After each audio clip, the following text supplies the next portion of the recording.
Hello and welcome to the Realty Debate. First quarter of the new financial year is about to end. The sales figures are dismal. Most reports are indicating that the new launches are also declining steadily. Let's take a look at how it's affecting the whole real estate sector. But before we do that, let me introduce you to my panel. I'd like to introduce you to Rohit Gera. He's a Managing Director, Gera Development Private Limited. We also have with us Venkatesh Gopal Krishnan. He's CEO, Shapurji Palanji Real Estate. We have Siddharth Goyal, Senior Director, Research Services, India, Cushman and Wakefield. And we also have with us Pankaj Kapoor. He's Founder and Managing Director, Lysis Forest. Welcome to the show, gentlemen. Before we get into this debate, I would like you all to listen to a few points that we've culled out from the Cushman and Wakefield report. According to this report, top 8 cities witnessed residential launches of approximately 25,800 units in the first quarter of 2017, registering a 16% decline from the corresponding period last year. Project launches are down 8% since the announcement of RERA. A closer look at the trend indicates that launches have seen a steady quarter-on-quarter decline for the last 4 quarters, corresponding with the announcement of Real Estate Regulatory Act, that is RERA. Now, that was announced in March last year, and the demonetization exercise also happened in November 2016. Well, it's not so bleak. Everything is not bleak. There is some encouraging trend that we can see, and it's in the affordable segment. Since the announcement of RERA, the share of affordable segment in total launches has improved to 30% compared to 25% in the same period in 2015-16. So these are few points that we have taken out from this report, and we want to know whether all this is happening because of the RERA effect or there is some reason. Is it the compounding slowdown that we've been seeing for a couple of years, or is it the RERA effect? I would like to begin with you, Rohit. What do you think? I'm assuming that launches are down in your area as well. What do you feel? Is it RERA effect, or you feel that this has been happening for a while and it's continuing to do so? No, I think the fact is that the number of projects being launched, certainly in the markets that we track very closely, like Pune as an example, over the last 2 years, we've seen the first half of the year a clearly reducing trend. So what we saw as 650 new projects launched in the first half of 2015 went down to about 530 in 2016 and has now gone down to about 430 new projects in 2017. So clearly, this is an ongoing trend. This is over the last 3 years, and certainly that doesn't take into account RERA in the first of these 3 years. So I think it's an overall sentiment-driven. You add to it the demonetization, you add to it now RERA, and really I think in this year is when we realize that the government is completely serious about bringing RERA in. There is a deadline date. States started coming out with the rules as well. Things have really started heating up from the developer's perspective in terms of the real understanding of all the kind of things that are needed to be done, and therefore there's no surprise that the launches are down. So, Venkatesh, what about Mumbai? We've seen that the launches have dropped by 24% in the first quarter of 2017. Do you think because RERA is coming in, the developers are trying to comply to it, they're still finding their feet, they're trying to still adjust to this new situation? Yeah, I think, if you look over the past 2 years, the demand has been slow. And that is a reason which is overarching, and within that you had demonetization which came in November of 2016, and now you have RERA. So I think what is happening is that because of RERA, people have probably put ahead their plans of launches because they have to follow RERA in terms of registration of the projects before launches. And for ongoing projects, especially in Maharashtra where the rules are out, they're trying to kind of learn the new way of selling, the new way of marketing, which has to be RERA compliant. And therefore, I think we would see that in this quarter, especially in May, June and July, these sales would be a little slower than expected because people would be kind of learning the ropes of what RERA is actually stipulating. and then I think the teething problem will get over in 3 to 4 months. But the overarching problem of the slow rate of residential sales in Mumbai and the rest of the country will continue, which I feel will continue for at least the next 1.5 to 2 years. Okay, so you feel that this might continue for 1.5 to 2 years. That's a long span. I hope it picks up before that. But Pankaj, what do you say? Usually your view is contrary to a lot of people. So today, what do you have to say about this? Yeah. Today, what do you have to say about it? You know, I see this is not a, doomsdays. It's like a new wave which is coming up. If you look at that, why the launches are down, if a city, most of the cities in major metros in India, if you look at, for last 3 years they've been maintaining more than 50 months of months inventory.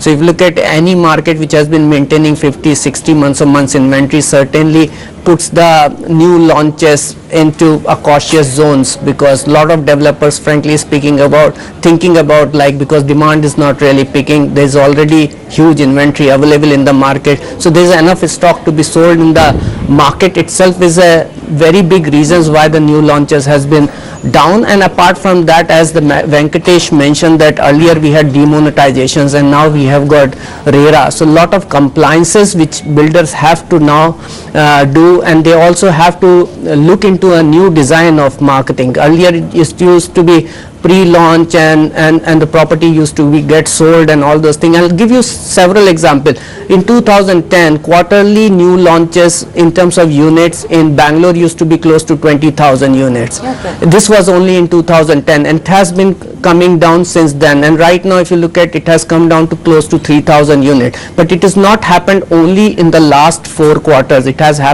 been happening for last 3 or 4 years, and the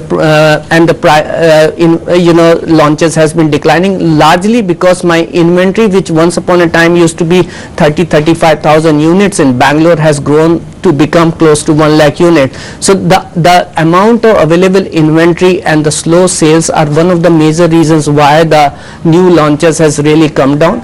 But having said that, I feel that the new launches now is coming into a different product mix. Earlier it used to be more into luxury segments and all those things. Builders are now are looking at launching into affordable segment. Siddharth, it's your report. So what do you think? So actually, basically, I think it's a combination of factors.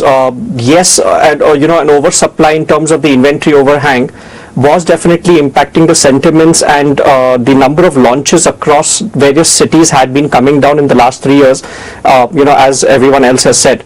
But what we had also seen was that in 2016, in the first quarter and the second quarter, the numbers were positive actually compared to the previous years, compared to 2015. And then when we had demonetization come in, and also the demonetization not only signaled basically a transformation within the housing sector, but it also signaled the intention of the government to tackle the reforms that are needed in the housing sector. And that is why a lot of developers then had to hold back on their plans, because what we've also seen, which our report talks about, is that in 2016 the unit sizes have decreased by nearly 14 to 15% compared to the previous year. So a lot of developers had gone back to the drawing board, and they were focusing on trying to launch projects or units which met the demand of the buyers, because like Pankaj has already mentioned, a lot of the units were launched in the higher end and luxury segments. So a lot of this realignment was taking place. So I wouldn't blame RERA for the launches, but what we are trying to say is the fact that the market is undergoing a structural transformation, where developers are gearing up to work under a new regime and launch projects which will meet the requirements and demands of RERA. Okay. So Rohit, as we heard, Pankaj says the inventory is becoming higher and higher. It's mounting, and we see that the sales are going down. Do you feel that this is going to affect your prices as well? Because if restructuring of the sector has to happen and something has to benefit people, then that is the first thing we want. So is that going to happen? So I think we've heard this a lot, that this is prices coming down is something we want. And I don't think a professional developer really is too fussed about prices coming down, but I think we need to keep a couple of things in mind when it comes to pricing. As the number of launches come down, the total supply also comes down correspondingly. The need for housing in India continues to be at an all-time high. The question is, how do you convert that need into demand? And as long as the need is there, if the number of homes available come down, we've seen this in the past, there is a shortage scenario, you see prices moving upward. But the other thing is possibility of number of homes coming down right now. Well, if you look at the number of projects being launched, which is exactly what we're talking about. But what about the inventory? So exactly. So the real estate market is such that that overhang of inventory can change very, very rapidly. So let me tell you a couple of other quick things, right? Last 3 years, prices have certainly in most markets come down somewhat. And in real terms, they're down 25 to 30% over the last 3 years if you look at it. So clearly, I think affordability of homes has definitely gone up over the last few years. The second is the aspect of the cost structure as far as developers is concerned in order to comply with all things which are required for RERA. And this is anywhere on the cost side. We've done an assessment. It could be as high as 400 to 500 rupees a square foot. Depending on your financing structures and so on. Now, ultimately, this cost has to be borne by the end customer. What I think 400 to 500 rupees per square foot, you're saying? Yes, exactly. And I'll tell you, and we can break this down, but I'll tell you this, from the end customer's perspective, the overall cost of ownership as a result of RERA is going to come down. And when I say overall cost of ownership, I'm really talking about your pre-AMIs, your delay costs, your holding cost, your repair cost. Okay. So that total cost of ownership will come down, but the sticker price what you'll pay to the developer, because you're transferring the risk of all those risks that the customer was bearing in the past, when you transfer that to the developer, it will come at a higher price. Okay, so this is something I want to ask because Venkatesh, in my opinion, developers are sort of split about this. Some say the price is going to go up, some say it's not going to get affected. What do you think? What is your opinion on this? So, it depends market to market. I mean, let's talk about Mumbai. Mumbai has generally been quite resilient, in terms of pricing, and the prices especially going down drastically. So where, there is a huge overhang, there are huge pipelines, the demand continues to be weak, we will see a higher impact of prices going down. For example, I would single out cities such as Mumbai and Bangalore. And also let me give you an example that, let's say that before in terms of velocities, before demonetization, supposing you were selling 100 units, obviously the months of November, December and January were extremely bad for all the developers across the country, but we certainly saw a pickup in February, March and April, and we would say that in March and April we were at 75 to 80% velocities as compared to the pre-demonetization level without undertaking any price cut. So I would feel that I agree with Rohit on those points that since we're passing on, the customer is passing on the risk to the developer, he'll have to pay a higher ticket size and it'll be ease of maintenance. To that extent, the prices will go up. But on an overall perspective, I think what is being reflected is a slower velocity rather than a price cut. I think developers are, especially in the affordable segment, quite reticent to cut the prices because the margins which are already under pressure will come under further pressure. So yes. I would see this era, and that's why I mentioned 1.5 to 2 years. I would see that this, the regime of lower price cuts or maintaining the price continuing for the, till the demand picks up for the next 1.5 to 2 years, and that will be reflected more in slower velocities for the developer rather than lower pricing. Okay. Pankaj, when Rohit was answering, I saw a couple of expressions fleeting across your face. So I think you definitely have something to add there.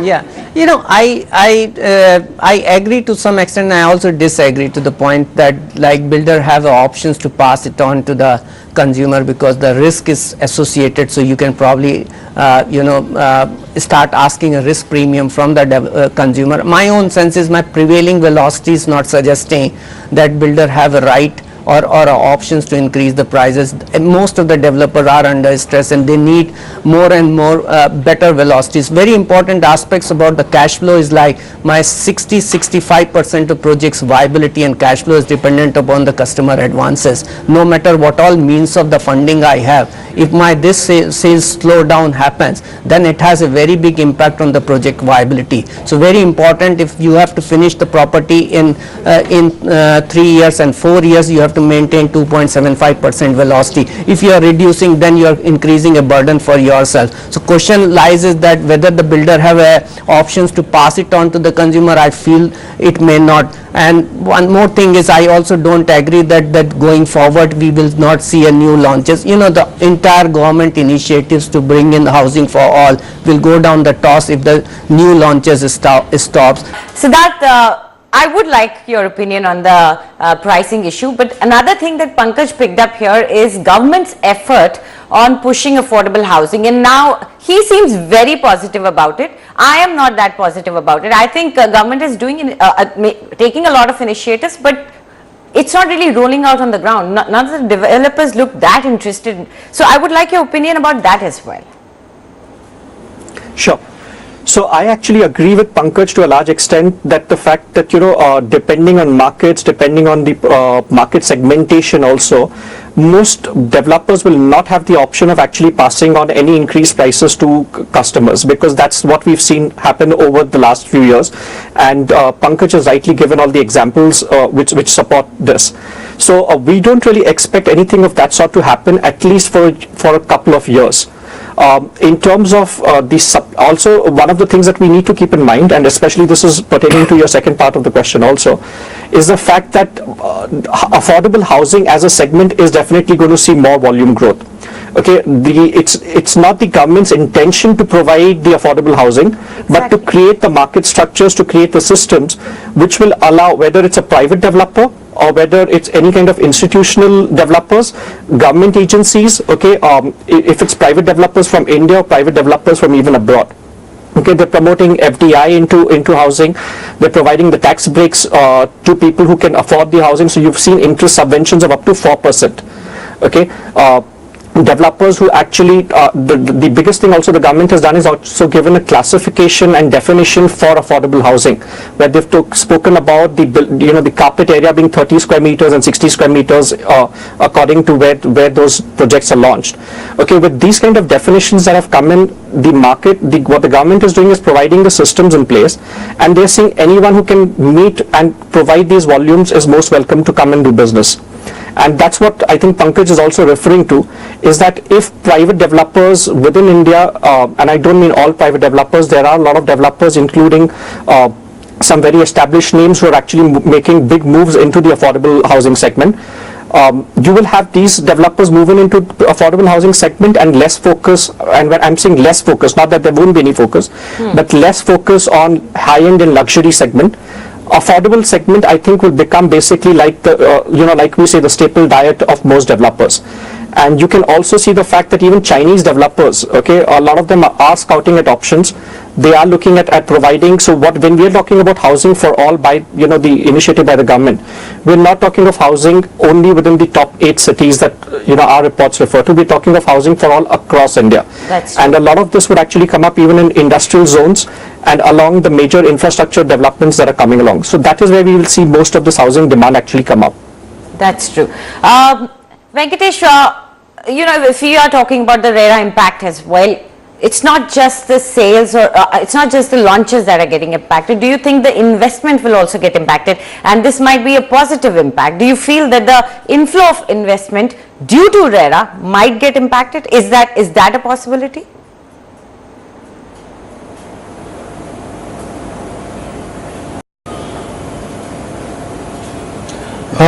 It is a possibility. What I feel is that with the onset of RERA, the inflow of investments will be more calibrated and will be more concentrated amongst those developers who the investors feel will be better able to kind of adhere to RERA and will be better able in terms of their corporate governance and processes to work under the RERA regime. So I really don't feel that the quantum of investment will go down.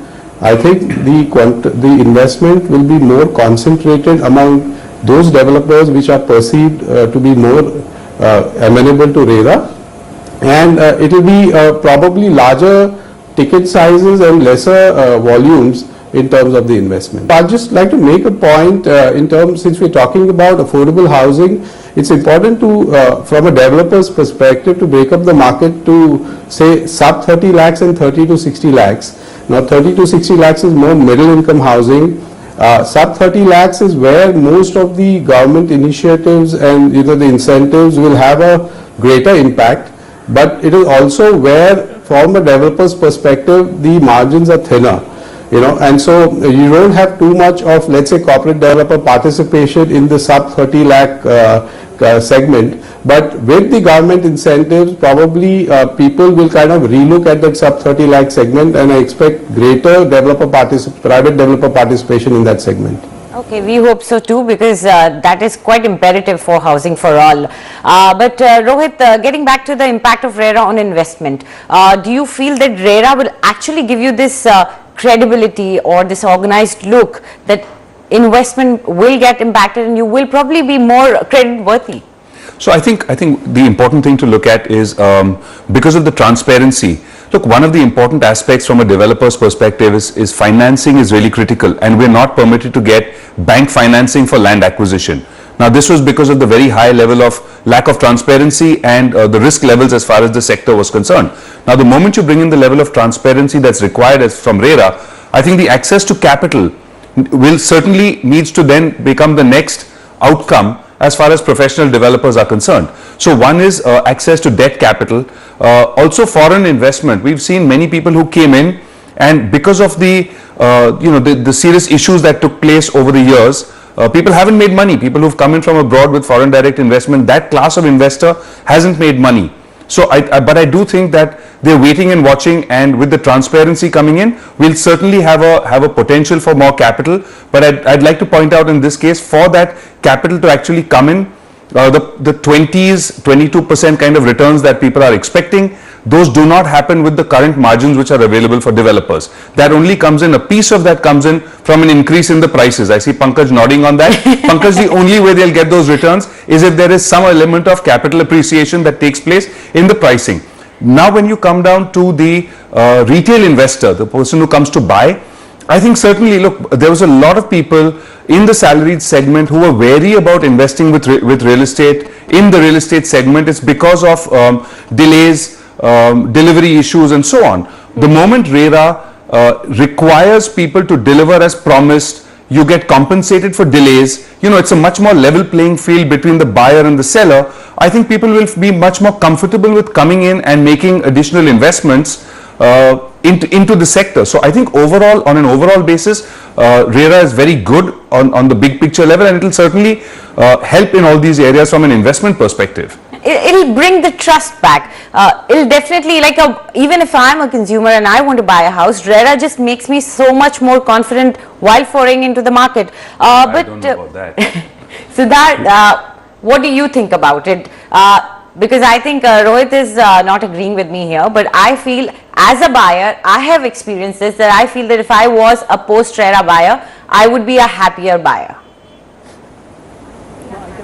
With that, because when we're looking at those buyers who are buying for their end use and they're not buying for investments, see, investors over the years were always on the lookout for good deals, and even if there was high risk, but they saw that there could be some good returns and the risks they could actually bear to some extent, they were going ahead and making investments.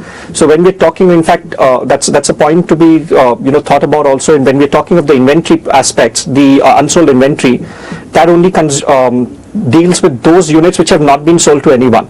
There is also a huge margin of inventory which has been sold to investors by some developers, and as developers focus on execution, all these units will come back into the market because they will have to be offloaded. So investors, for them, RERA, no RERA, they took their own risks based on their own calls. But as end users, yes, I think that is something that we've seen since the last 1 year, that any end user, especially the mid-level and the low-income buyer, not an investor, was actually waiting for RERA to be implemented.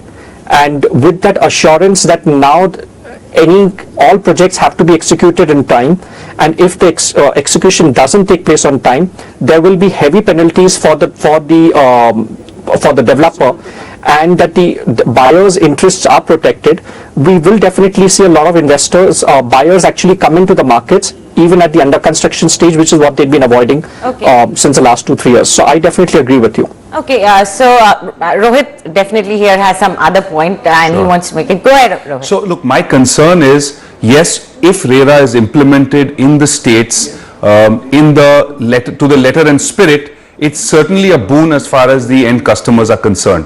There's no doubt the reason why the government was forced to bring in such a strong kind of legislation is because of the excesses, and I'm using an understatement, of the developers over the past, I think, 20-30 years. Now, the challenge and the only one reason why I disagree is you still have states which haven't notified their rules. They don't have the authorities in place. So, look, Maharashtra had the Maharashtra Ownership Flats Act since 1963. In 1963, the government of Maharashtra realized that consumers need to be protected. But were they getting that protection? That's my whole point. The law was not implemented, which is why we need to have 54 years later a new law. My point is only that RERA is certainly a boon for consumers only if it is actually in those markets where it is implemented in letter and spirit. So the only reason I disagree with you is only from that one single point. Okay, otherwise, so you're skeptical. I would say you're skeptical whether it will be properly implemented or not. I have to close. So Pankaj, last comment from you about this? I feel that the consumer is going to be or has been empowered with the RERA. If you see, and your own statements being like that if you would have liked to purchase the property after RERA because you are well informed. The foremost things about the RERA is the transparency which it has brought in. So before going or buying the property, for sure that the project has got requisite approvals, the details about the project, the carpet area, the economic deceptions which the builders used to play about the super built up loading and all those things will go away. The title and encumbrances issues, his past history, that how much of stocks he has delivered in how many years and how much time he has. So one can do a complete analytics based on that before taking a decision, and I think those data is very much important. So whether you are buying a mobile phone or whether you are buying the car and all those things, everyone is comparing, and they are able to compare because the reason there is data available for them to compare these things. Once these things are going to be available, I think both for consumer as well for the investors, it's going to be level field. And I'm coming down from one of the lenders office, and they themselves are of the opinion that earlier they were knowing only 100 top developers by their names. Now after RERA they will be knowing 9,000 or thousands of the developers who are available and those who are performing. Those who are actually not really available up to the radars of the developer, they will be available. So it's going to be level field, it's going to be a data and transparency. So it will only help expanding the market both for the investments point of view as well as for the consumers demand point of view. So that's great. We began this discussion with a question mark about RERA, and we are ending this discussion with a positive remark on RERA. Thank you so much, gentlemen, for joining this debate. RERA, in my opinion, is like a jump start for buyer trust to come back into the market, and we are hoping that as and when time progresses and the developers comply with it, we are hoping that the sector will emerge out of this stronger, better and organized. Thank you for watching. Goodbye.